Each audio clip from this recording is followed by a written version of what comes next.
Right, good afternoon, everyone. We will start the meeting. We do have a public hearing today at 3 p.m. Can we all please stand to say the Pledge of Allegiance? Pledge allegiance to the flag of the United States of America, and to the republic for which it stands, one nation. under God, indivisible, with liberty and justice for all.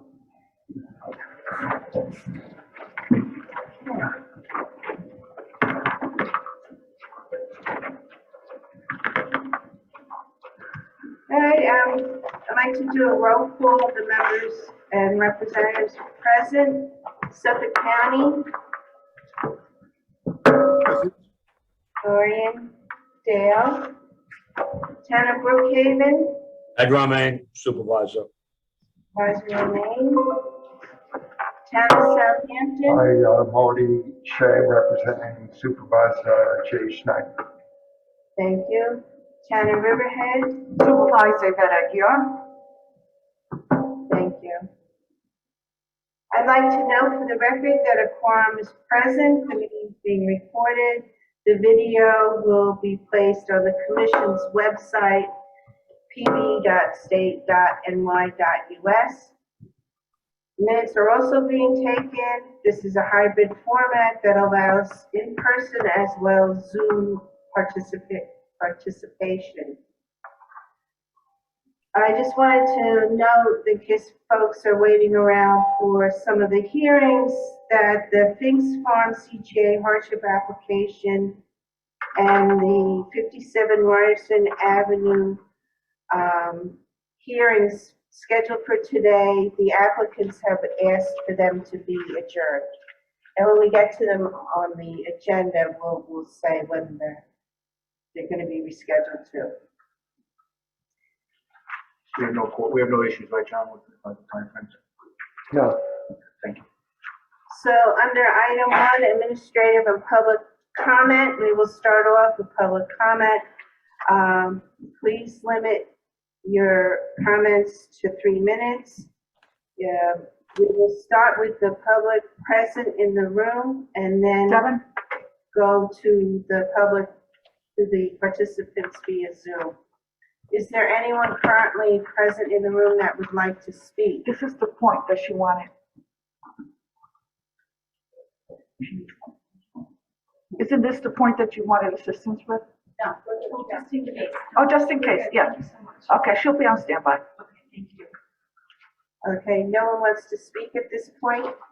Anybody participating via Zoom, please use the raise your hand feature, and we will unmute you to speak.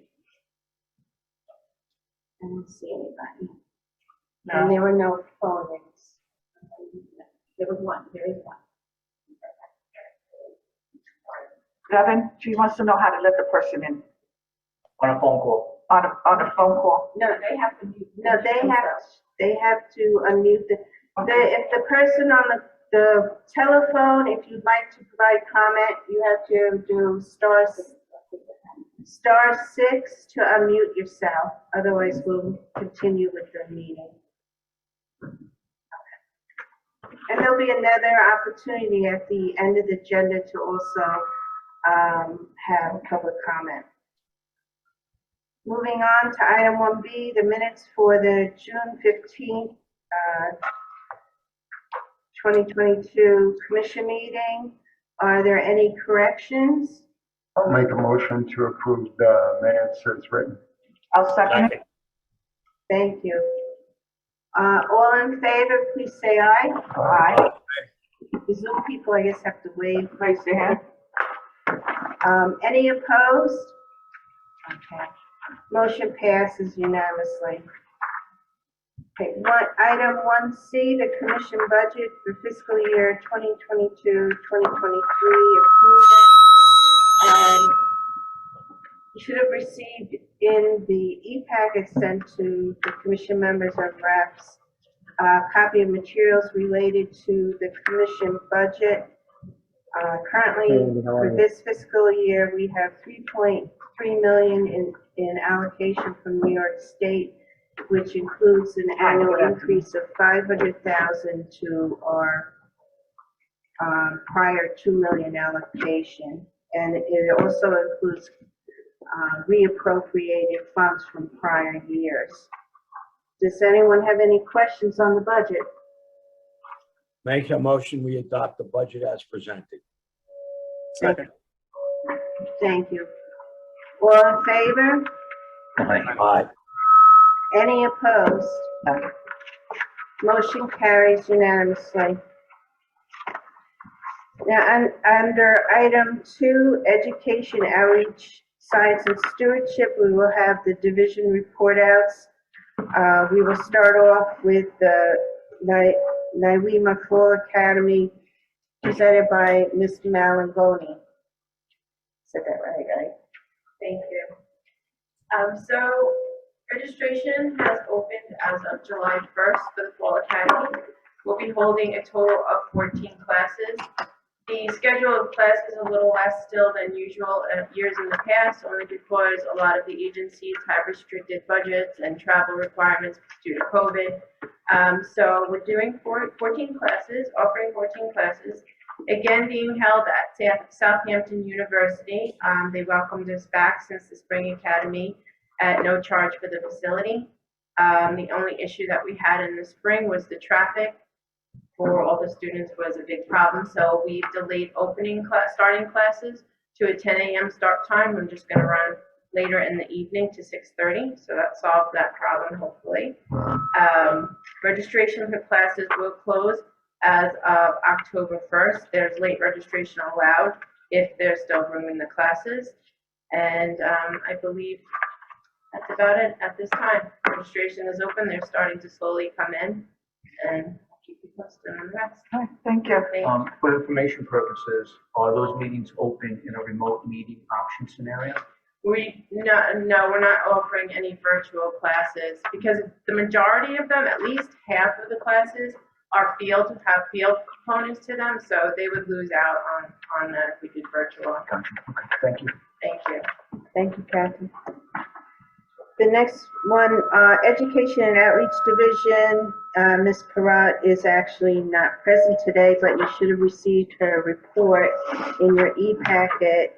She's currently overseeing the operation of the Barrens to Bay camp, so that's why she's not here today. The next report is for the Science and Stewardship Division, and I thought Sam or Sabrina would be here. Oh, they may be virtual. Sorry. I'm virtual. Can you hear me? Yes, yes. So we'll now get a report out from Sabrina and Sam on the Science and Stewardship Division. Yeah, Polly unfortunately couldn't make it. She's out sick, so I'll be presenting in place of her.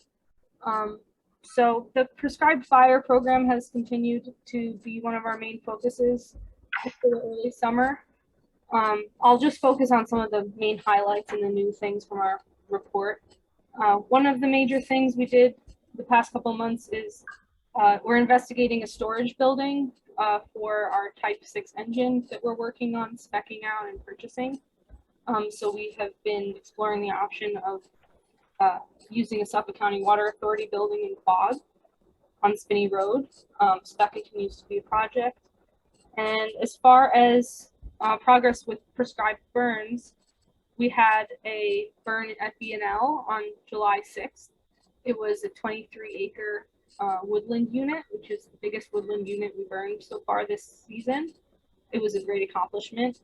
And there was also News 12 coverage of the burn, which was great as far as recognition. So that brings our season total for burns up to 55 acres of woodlands and 350 acres total, including grasslands. Aside from that, I've been making progress with the community-wise program and continue to finalize the home assessment reports for prescribed fire prevention. So that grant from the Forest Service ended on July 2nd, and Judy and I have been working on finalizing that.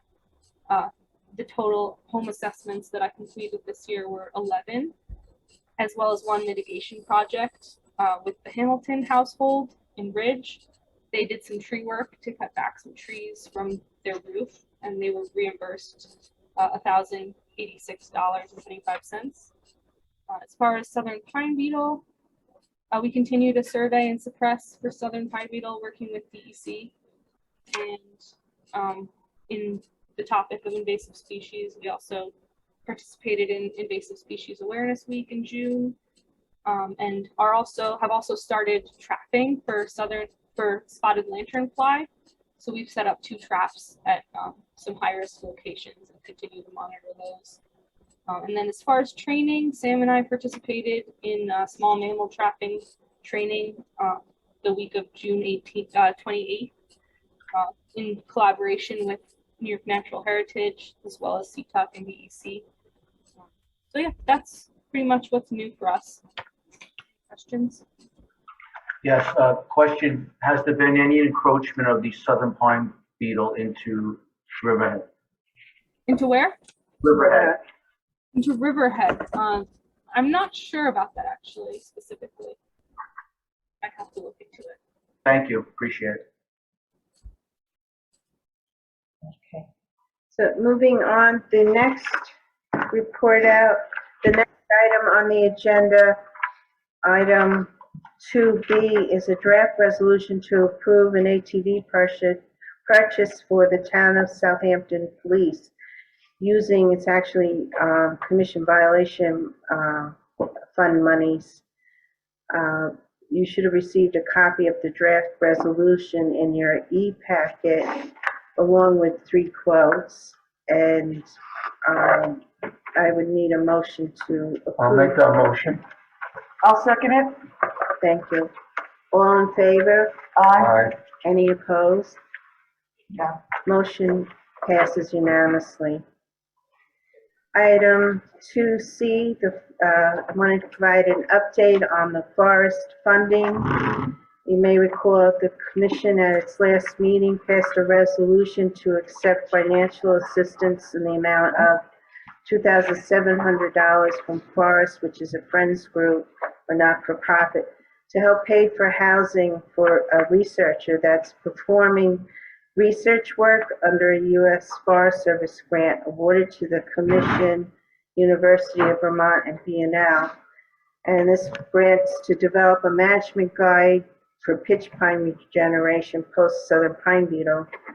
So it turns out that Forest is actually able to provide the money directly to either the researcher or to BNL Housing, so the commission will not be receiving that money.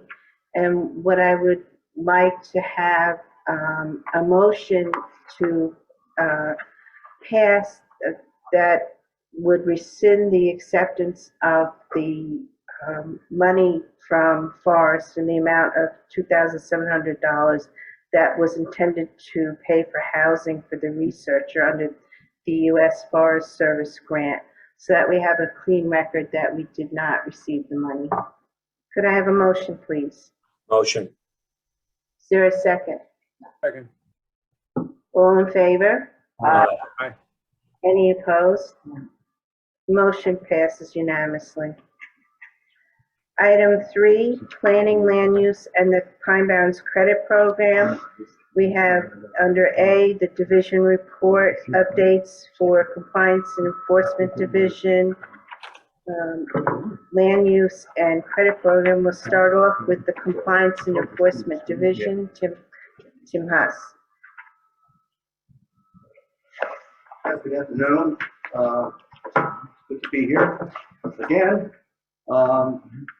You see our reports every month, and the number of complaints that we have annually, and up to this year is 28. I think over the years since I've been here, the last 5 years, our complaint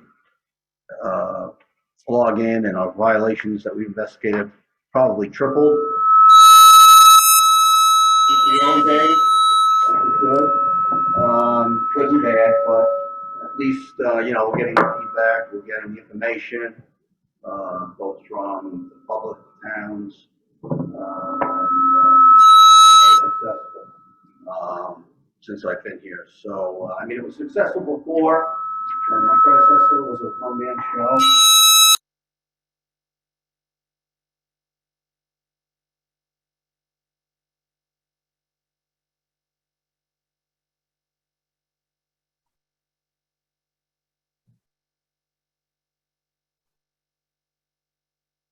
Irene?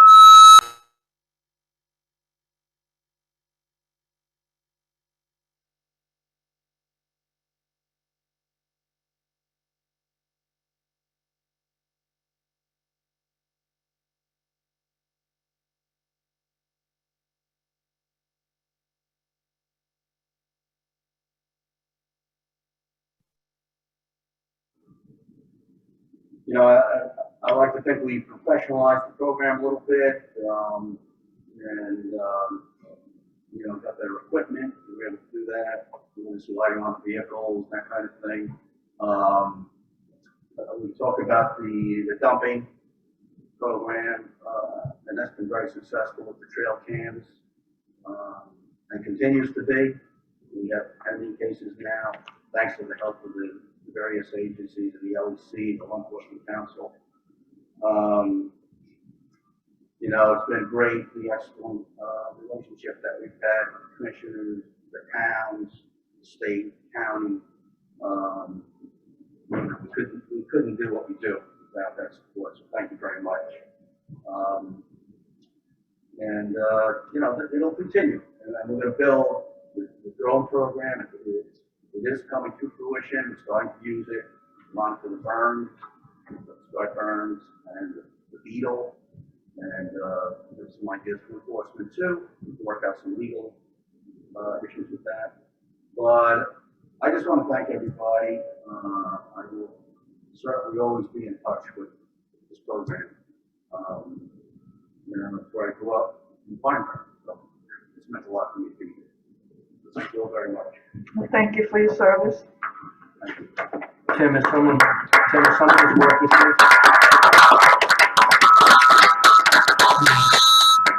Tim, has someone's worked with you during those entire 5 years?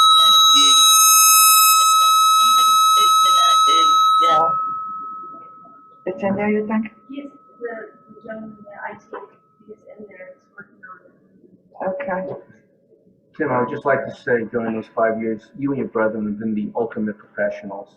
And you continue the work that Larry brought to the commission and you expanded upon it. Cumulatively, you folks had at least 70 to 80 man-years of law enforcement experience between the three of you, and you guys have been a wonderful asset. So thank you for your service. Thanks. Tim, I also want to really thank and commend you for the great work that you've done. It's always been a pleasure to work with you. You've been a real asset to the commission, to the Pine Guys. So thank you, and I wish you the best of happiness in your retirement. And we hope we see you again at some point. I'm so one. Been great working with you also over the years. Thanks, everyone. Thank you. Thank you.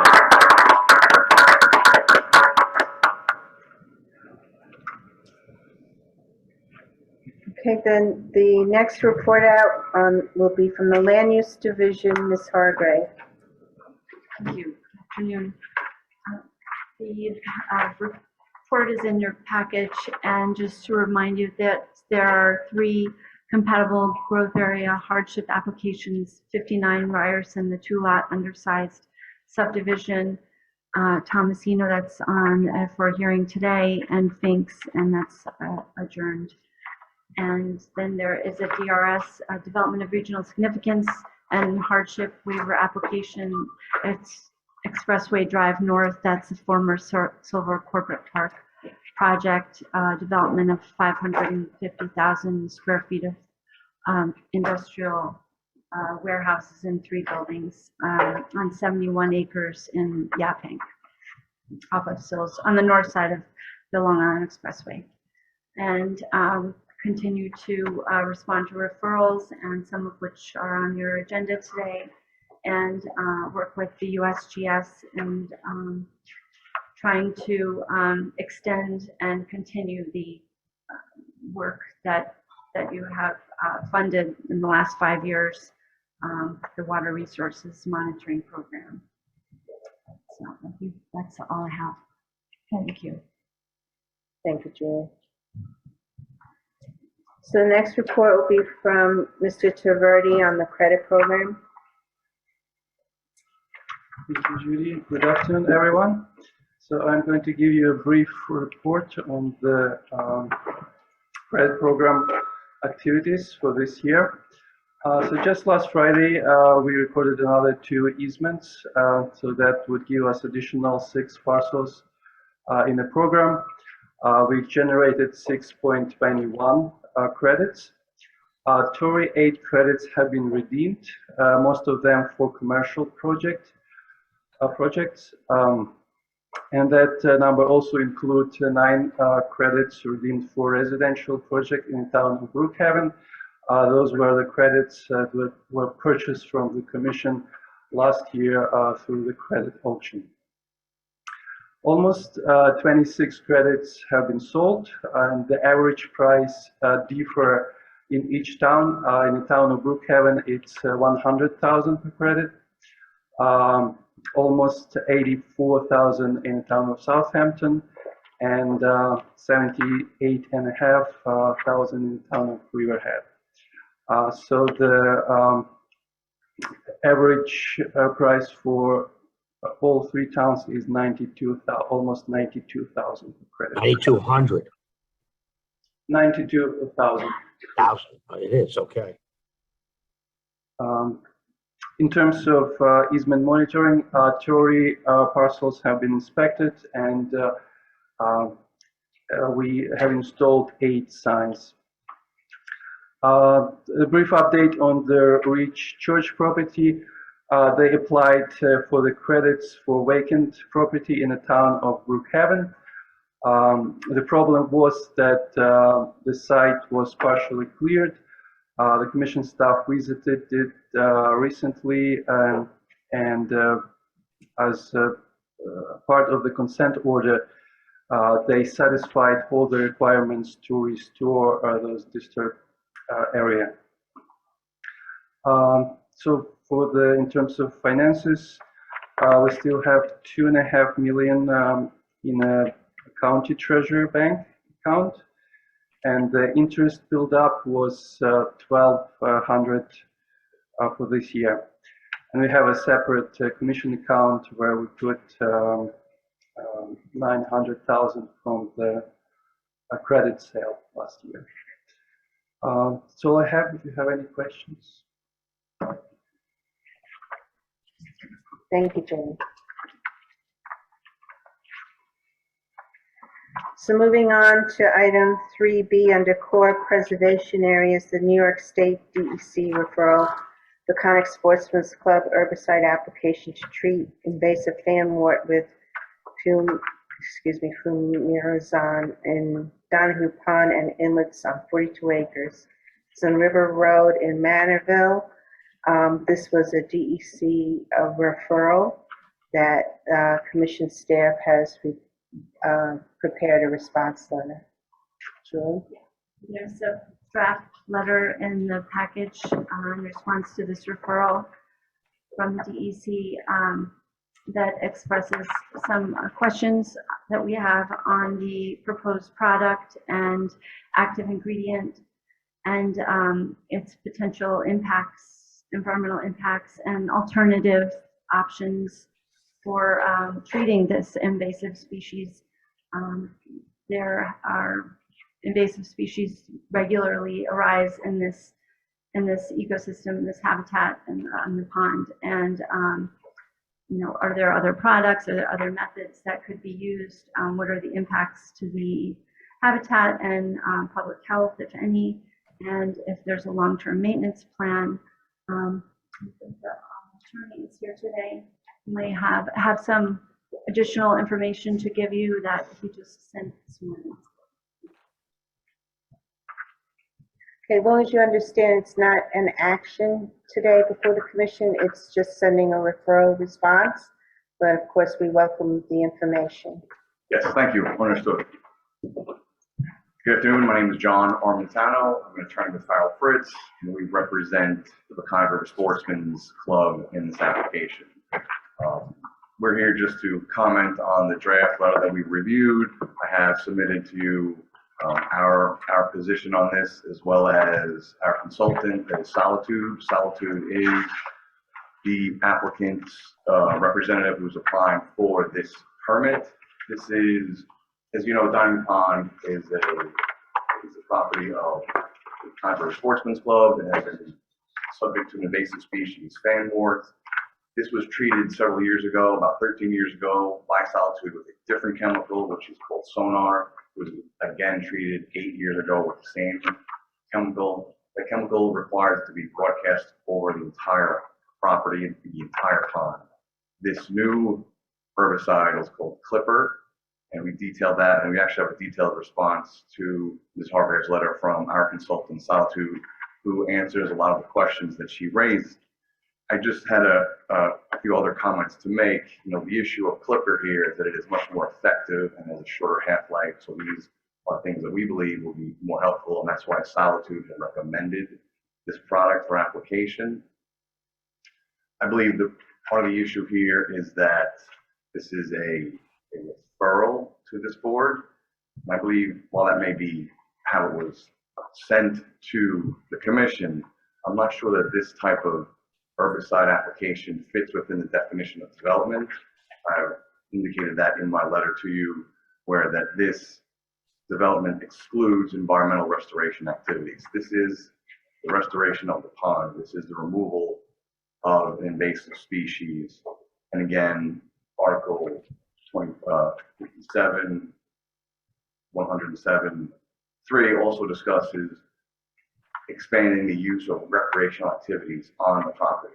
The whole point that the club is applying this, aside from its invasive nature, is that it's choking off the pond so that the club cannot utilize the property. The recreational activity of fishing, of boating in many sections of the property is just, you cannot get the boats out, you cannot fish. The children's fishing competition is canceled this year because of the invasiveness of this weed. So, you know, we're here to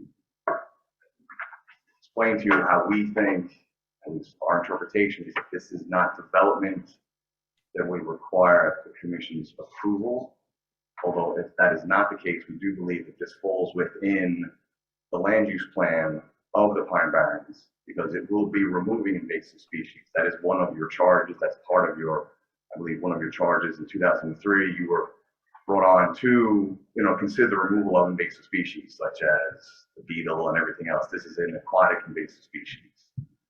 And finally, as I'm sure you're aware, the DEC itself is treating the majority of the Peconic River throughout the core. For the Ludwigia or the Primrose, I think they have already applied and have a permit. They did not go through this process. And they have already applied with Solitude the herbicide last year. So herbicides are being placed in the Peconic River. We believe that it is something that needs to be done to reduce this invasive species. One of my main points is that we don't believe that this referral was proper, and because it is not considered development under the definition that you have. And again, even if you are going to consider the application, we believe that it should be not considered development, because development in the core would require hardship. We don't believe this would require a hardship hearing.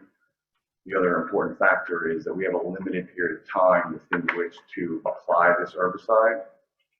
We started this process in February.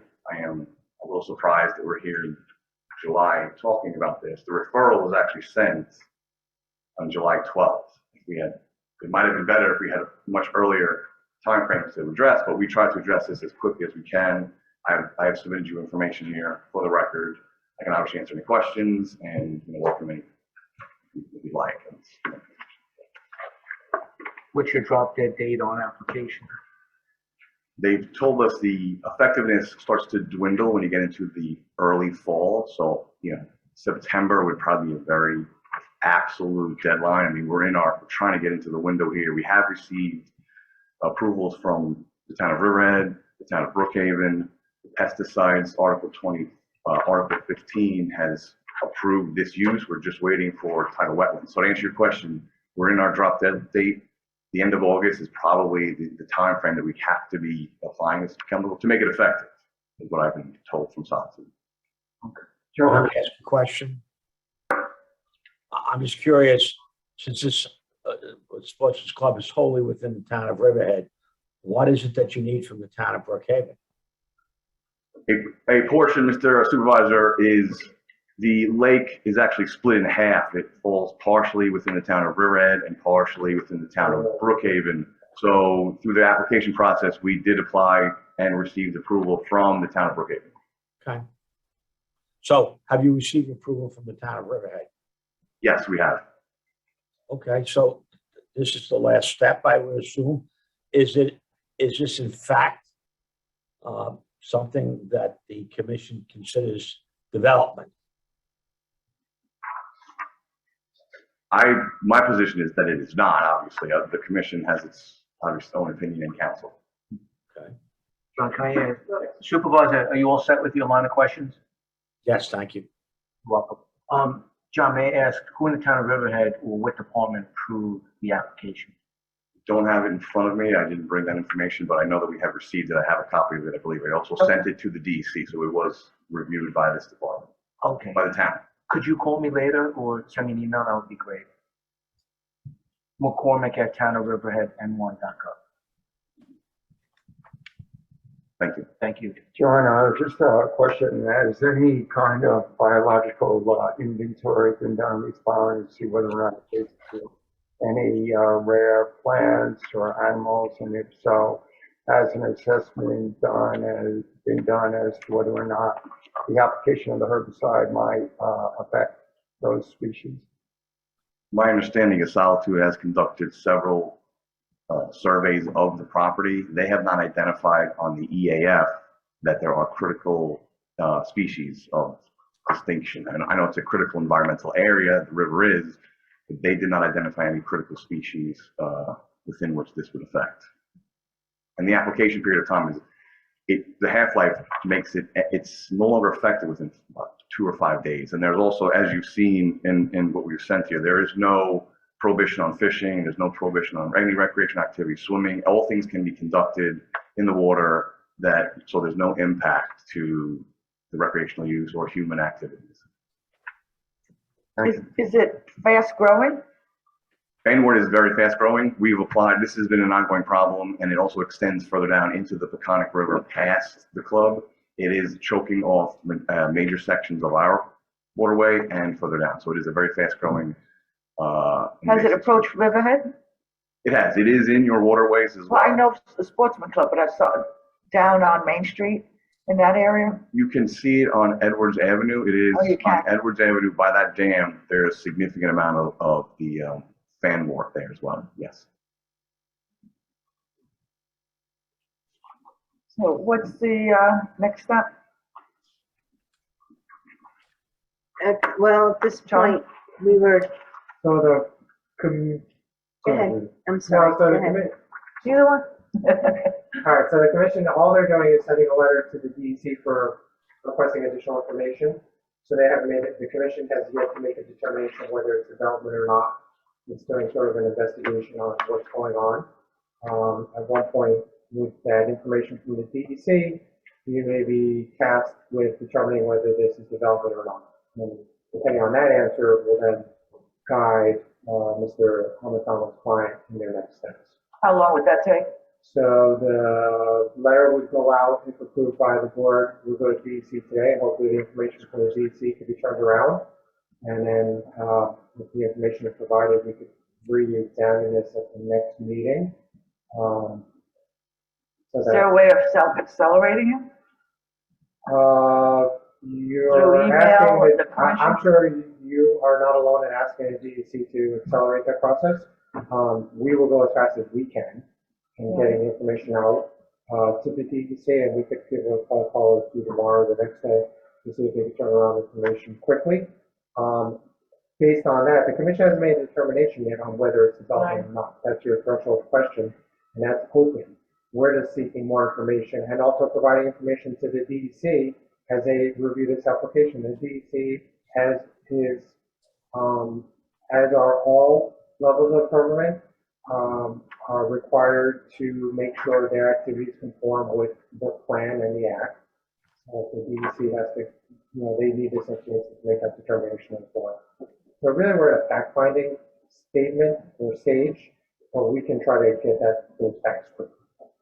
I just wanted to add to that, for the record, that this is we've been through the secret process, the review process has gone through, the state is the lead agency, that the Pine Barrens Commission is not a involved agency under that review.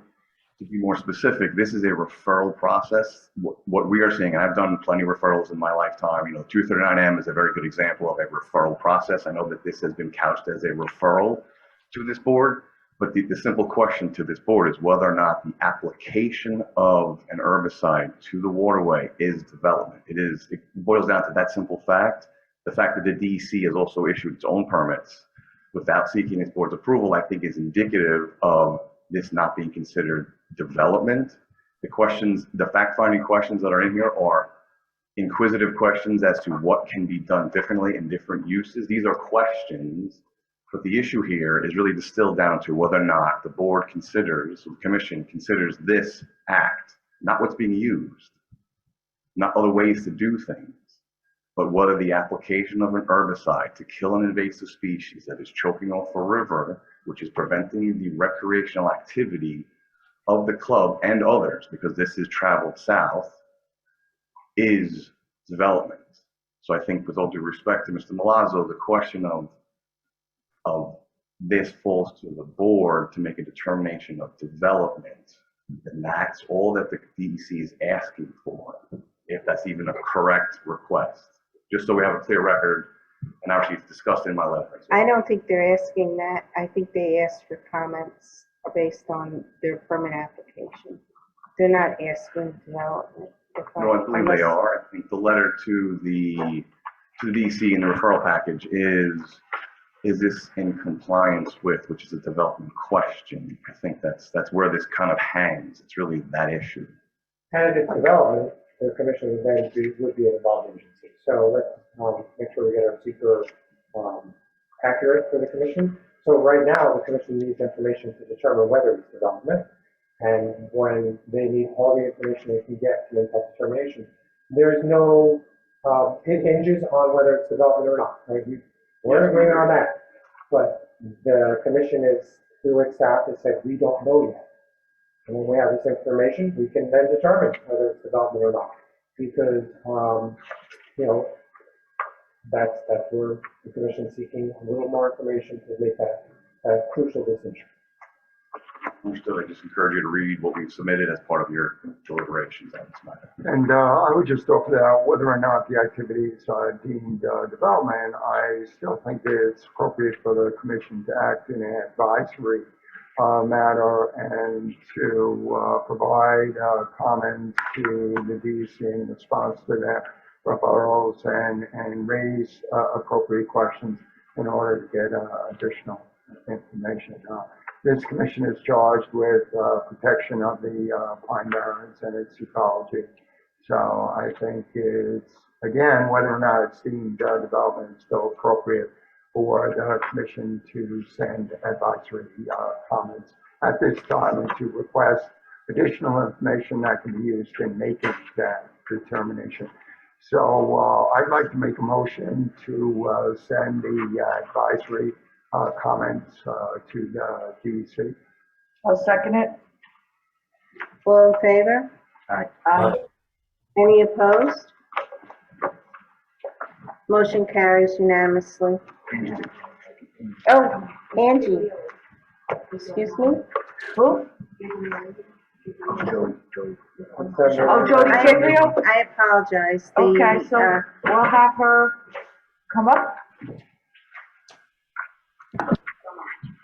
Okay. Hi, hello. Hi, Jody. Hi, good afternoon. Hi, how are you?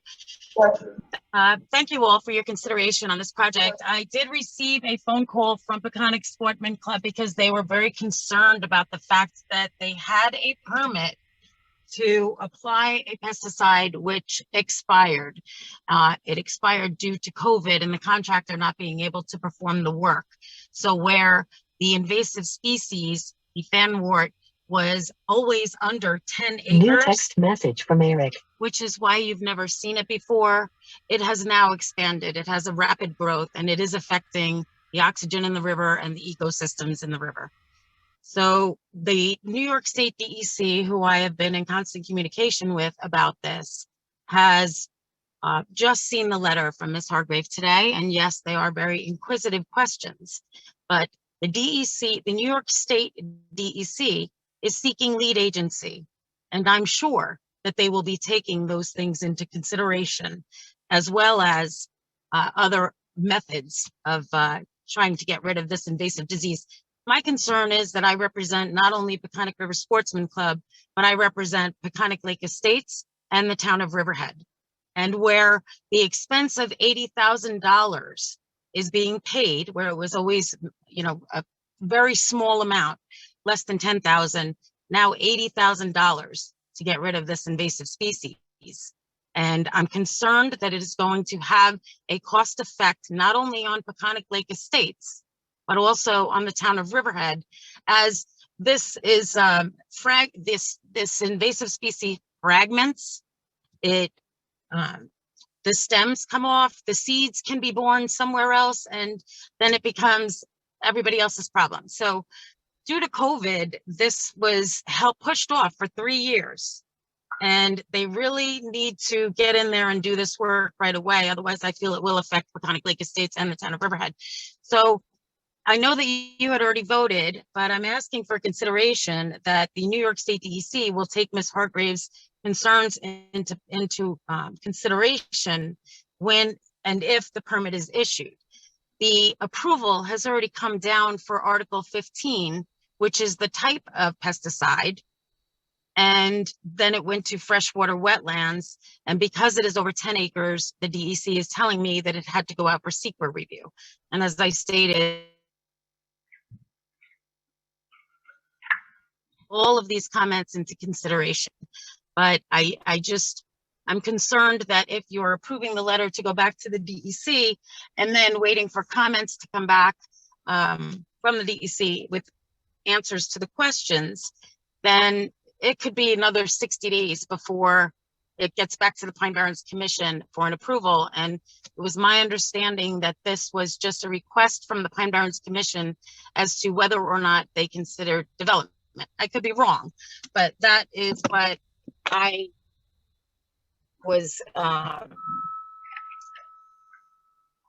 of referred to. So with that said, I'm hoping this process can be expedited, that the state, as requested, can take lead agency, and that they can take the concerns that Ms. Hargrave have into consideration when and if granting a permit. And that's all I have to say. Thank you so much for your time, all of you. And I appreciate what you do to protect our environment.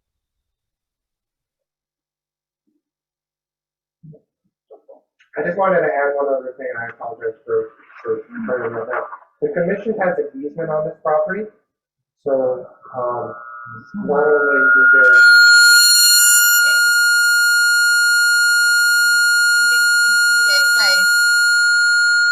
Somebody's computer phone.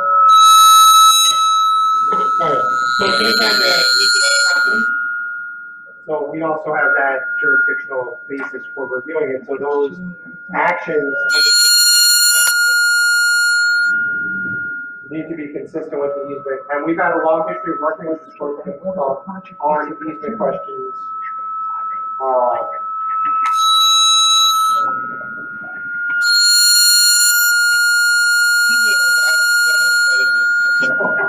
Yeah, maybe shut that off when he can hear you, John. You have a very pronounced voice.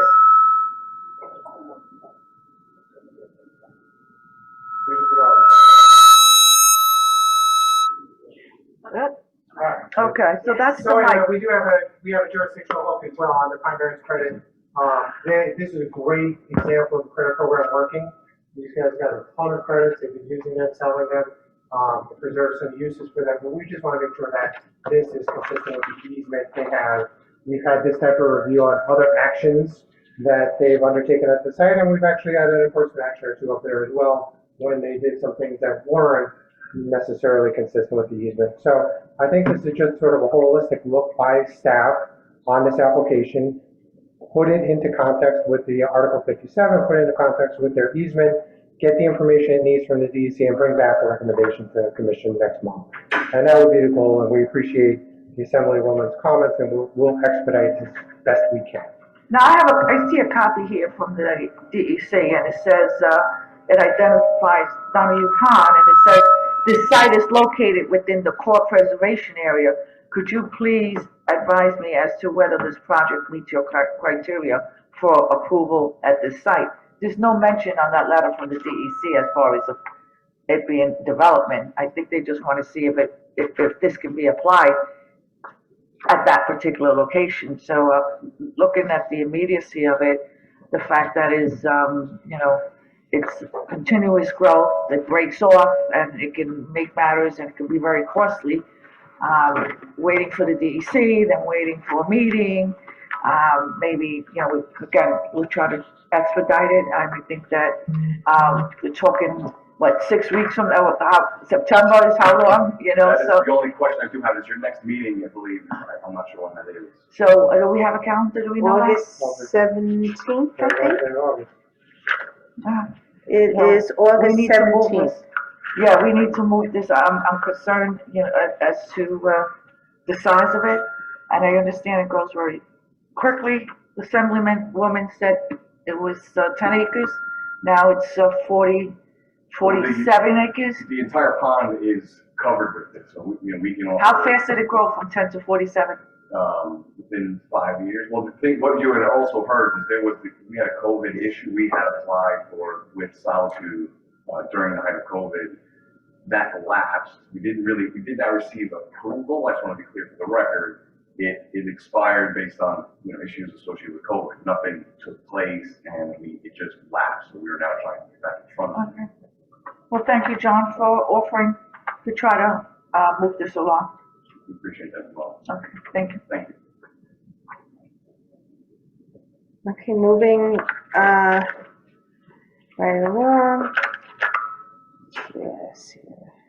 So item 3C, under the compatible growth area, Expressway Drive North, CGA development of regional significance.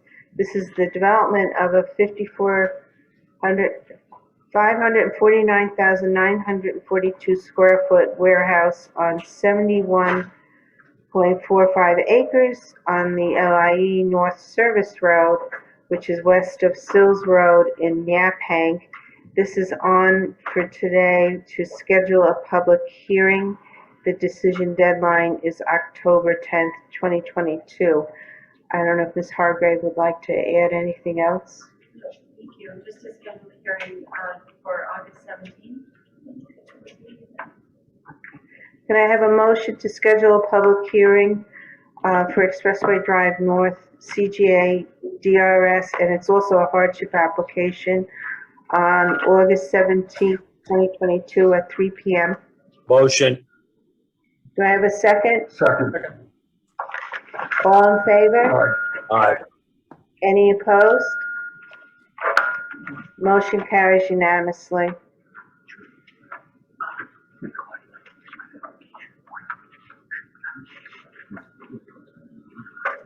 Oh, okay. All right, I have to back up on the item 3. Oh, yeah. Okay. I have to back up to item 3B, the Peconic Sportsman's Club. There was a motion, from what I understand, from Mr. Shea, but I don't, is there a second? I believe Supervisor Romaine second. Yeah, I think there was a motion by Marty, a second by Supervisor Romaine to send a letter to the DEC. I'm not sure we call for a vote. Okay. All in favor? Aye. Any opposed? Motion carries unanimously. Sorry if I missed that. Okay, and, I can't hear you, I'm sorry. Would you want, no. and then on the Expressway Drive North,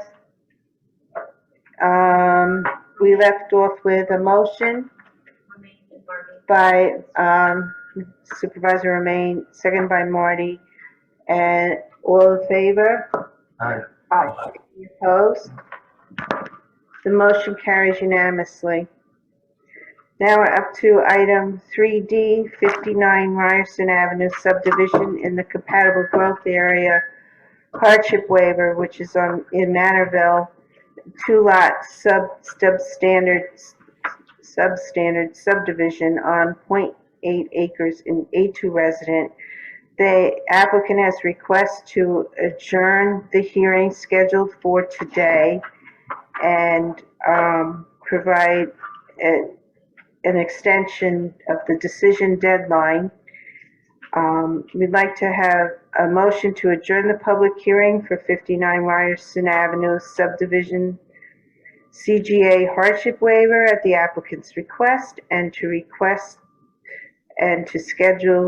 reschedule the hearing to September 21st, 2022 at 3 p.m. and to also accept the applicant's request for an extension of decision deadline to October 19th, 2022. I'll make that motion. We have a second. Second. All in favor? Aye. Aye. Any opposed? The motion carries unanimously. Item 3E is a Southampton ZBA referral, 7-Eleven signage in Hampton Bays. Is development of a new gas station with a 2-story, 3,545 square foot convenience store on 2 acres in the highway business zoning districts. And Ms. Hargrave has prepared a draft response. Yes, we just have a draft response on this referral. It's a development of a gas station and convenience store in Hampton Bays between the Stop and Shop and the Macy's mall property. And so we have some minor comments addressing that it has to conform to the plan and the signage that was the subject of the referral is really, there are guidelines that speak to signage, but this project will not achieve the threshold of development of regional significance where the commission will be reviewing signage, but we encourage obviously the signage to be in keeping with the area. So we need authorization to send this letter. Could we have a motion to send the response letter to the Southampton ZBA referral for the 7-Eleven signage application? Yeah, I'll make that motion. Do we have a second? I'll second it. All in favor? Aye. Aye. Any opposed? The motion carries unanimously. I guess at this point in the agenda, before we get to the hearings, we also have to address the Finks Farm CGA hardship application. They have requested to adjourn the hearing for today, and so we would need a motion to adjourn the public hearing for Finks Country Farm CGA hardship waiver at the applicant's request and to reschedule the hearing to August 17th, 2022 at 3 p.m. And did we get a decision deadline extension? We need to be until at least October. October. Is that what the applicant provided? Yeah, not yet. Specified, So I can't put that in the, No. there will be an Motion. extension. Right now, All right. the deadline is September, so we will have all right. asked them for an extension at the hearing. So it's basically to adjourn the hearing at the applicant's request and to reschedule the hearing to August 17th, 2022. I'll make that motion. Is there a second? I'll second. All in favor? Aye. Aye. Any opposed? Motion carries unanimously. And we already addressed the Ryerson Avenue matter, that hearing is adjourned. So that brings us down to,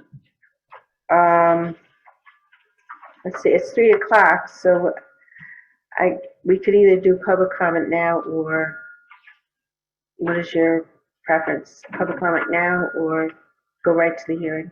Why don't we see if there's public comment now? If there isn't, then we can proceed it directly to the hearing and afterwards adjourn and go into executive session. Very sage. Okay.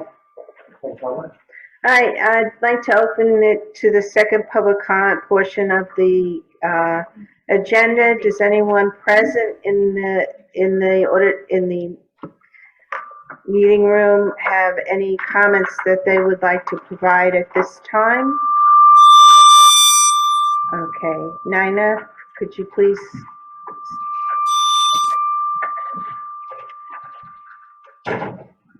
That mic turned back on. I think it's that mic.